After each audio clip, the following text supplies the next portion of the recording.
देखिए आज गांव की 3 औरतों के साथ महा कंपटीशन होने वाला है। जो औरत 5 मिनट में 5 रोटी पहले बना कर देंगी उनको 5,000 का साड़ी गिफ्ट दिया जाएगा। चंदेरी साड़ी गजब।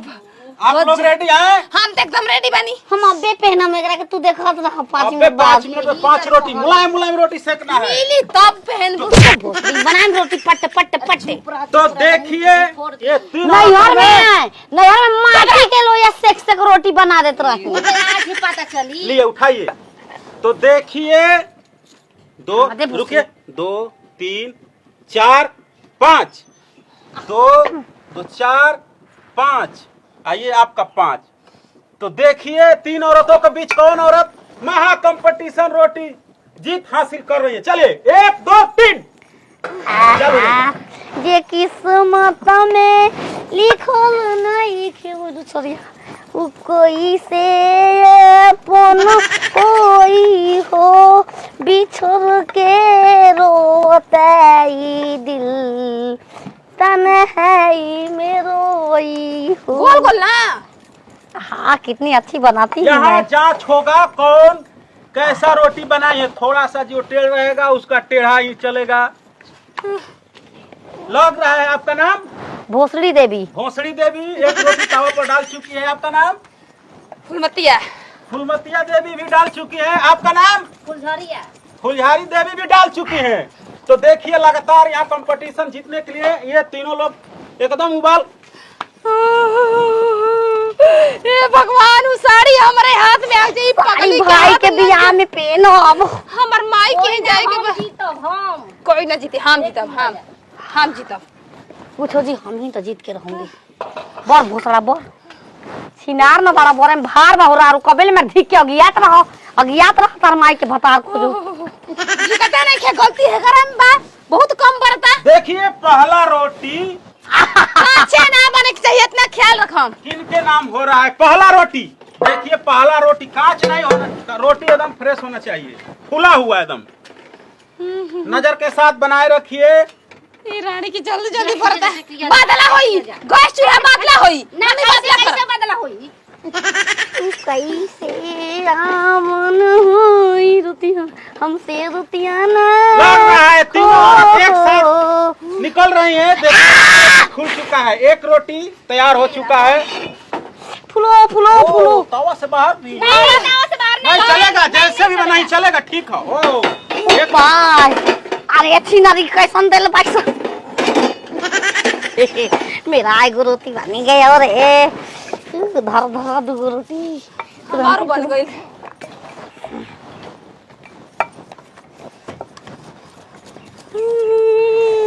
बिछोरो के छिनार हमारा के रारी माई ना सिखैलस बनावे।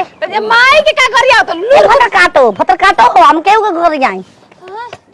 देख लिया जा। ये आप कंपटीशन बराबरी कोर चलते हुए देखिए आपका नाम भोसड़ी भोसड़ी देवी भी कंपटीशन बराबरी पर चल रही है। आपका नाम फुलमतिया। फुलमतिया देवी बराबरी पर चल रही है। बार बार पूछ पूछ के घबरा देता रहा हमने के। भोसड़ी देवी लग रहा है आगे निकलने वाली है। भोसड़ी देवी आगे मुंह फुलाई गैस चूल्हा पर जब ऐसा के माने नहीं के तो कहे के ध्यान माने होखो माई दूगो तेंगे तेंगे तेंगे तेंगे साड़ी लेंगे लेंगे साड़ी लेंगे साड़ी लेंगे लेंगे लेंगे खबर हम हुआ भोसरो खबर हम हूं छिहत्तर कहीं के डरात न वालू के हमरा सकी मार हमार से डरात न वालू की सफा बात हम जीत जाएंगे। बमला खुश हो जाई। तू जाने ना बमला के मार मार के रोटी बना सिखल रहे हो आए बचपने में हमसे मिला बमला के बड़ाई होता के तहार होई बोला कुछ बोलत रहा। एक 3 गो एक 4 गो एक 5 गो हो। भोसड़ी देवी 2 गो रोटी बना चुकी है और तीसरा की ओर बढ़ रही है। आपका नाम जी फुलमतिया। बार नाम बनाइए बनाइए बनाइए बनाइए। केला देखो भोसड़ी देवी का तीसरा रोटी कंप्लीट होने वाला है और फुलमतिया देवी भी पास ही में चल रही हैं। ए स्वागत कंप्लीट। ये भोसड़ो जरत का बाल हो रहा रो जरत पर तू जरतली रानी तू जरतली देख ले आपका नाम जी? फुलझारी। फुलझारी देवी भी एकदम कंपटीशन में बनी हुई है, वो भी 3 रोटी बना चुकी है, चौथा भी बना। ई साड़ी तो हम ही जीत के लेके जाए, काला समझ के हु लेके चल जाई हो, केहू लेके चल जाई, हम जीतब हम। ना तो का गलती। अरे पगली तू कब जीते बड़ी भोले के देवा दे खड़े हम खड़े खड़े तो बुलाते। आप लोग झगड़ा न करें। देखिए फुलमतिया देवी 4 रोटी बना चुकी है और 5वां रोटी तवा पर आगे निकल रही है। फुलमतिया देवी आगे निकल रही है 5वां रोटी तवा पर। 5वां रोटी तवा पर। और भोसड़ी देवी भी 5वां रोटी तवा पर डाल चुकी है। और ये फुलमतिया देवी अभी पाछे चल रही है। देखिए कहाँ पाछे 5वां रोटी ये हमारा भी 5वां रोटी डाल चुके हैं। देखते हैं 5वां आगे निकल रहा है। जय हो इनके नाम सामने अरे वो जल्दी हो गए तो नहीं के भी डाल चुकी है फुलमतिया देवी। और आपका नाम जी? फुलझारी। फुलझारी देवी भी डाल चुकी है। देखते हैं किनका रोटी आगे होता है। हमारा भोसड़ा मन तो हमारा 5 गो हो गए तुरंत।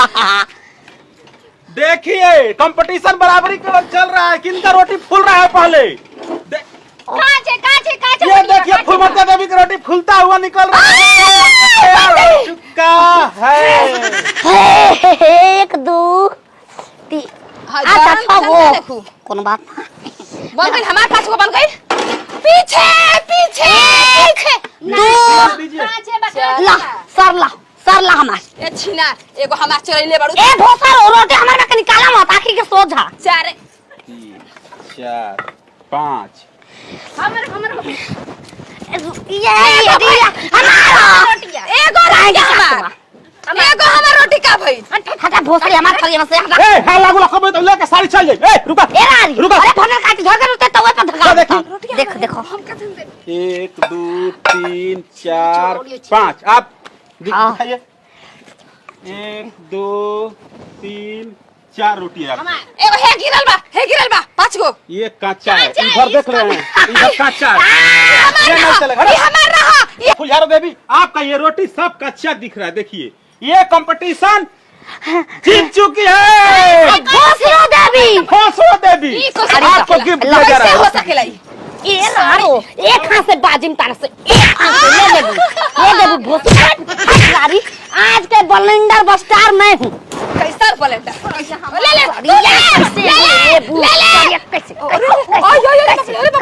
कैसे मारे नी कमरिया हचका के हो रहा साड़ी देखी तो कैसे देखली सटा के दे सटा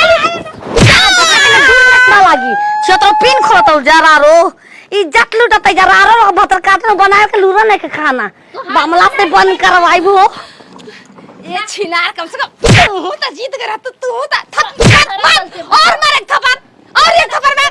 हम कितना बढ़िया बड़ रोटी सेकल में आओ छिनरी काचे काचे सेक ले कम से कम तू तो जीत गया तू थप्पड़ मारे जो काम कैले बानी सब खत्म हो गए रला। आय रानी कितना खुश हुई ए बामा जानू मारे जान हो मोरूम कलर साड़िया का रे पहना दो। ई साड़ी कहाँ ले उठा के लेके आ गई? जीत हासिल के हैं जीत हासिल जीत हासिल? रोटी बना के रोटी घरे तो रोटी बनबे ना करेला। कंपटीशन में कहाँ कंपटीशन होता रहा? घरे और रमतरिया घरे अच्छा 6 महीना पे एक बेर करावेला हो तो जीत लेलू। हाँ हो कि झगड़ा करके लेके छीन के आ गई? झगड़ा करे 5 गो अपने हाथ से मुलायम हाथों से रोटी बनाए हूँ। हो तो विश्वास नहीं के होत के एगो बने अर्जुन नकुल सदेव भीम दुस्तुर 5 गो रोटी बनावे करला। हां 45 जीत ले साड़ी के करला? हम बोलई फुलझारी रहे एगो छिनार का नाम रहे फुकमरिया उला बड़ा है से कब जीतिया से तारा ले। तब हम छिनार भोसरी के नाम धल रही राजना भोसड़ी नमे से डरा गरे सो तो भरो खरी ना भरे भोसड़ी कह जालू जा। कोनो बात नहीं कि साड़ी जीतनी ना नाम से का कौन के आधार कार्ड बनावे के बा पैसा वैसा ना रखल रहला? साड़ी पैसा लेबा जाके पहन के आ तो नहीं स्वागत मनाल जाई। ये तेरी दादी मुंह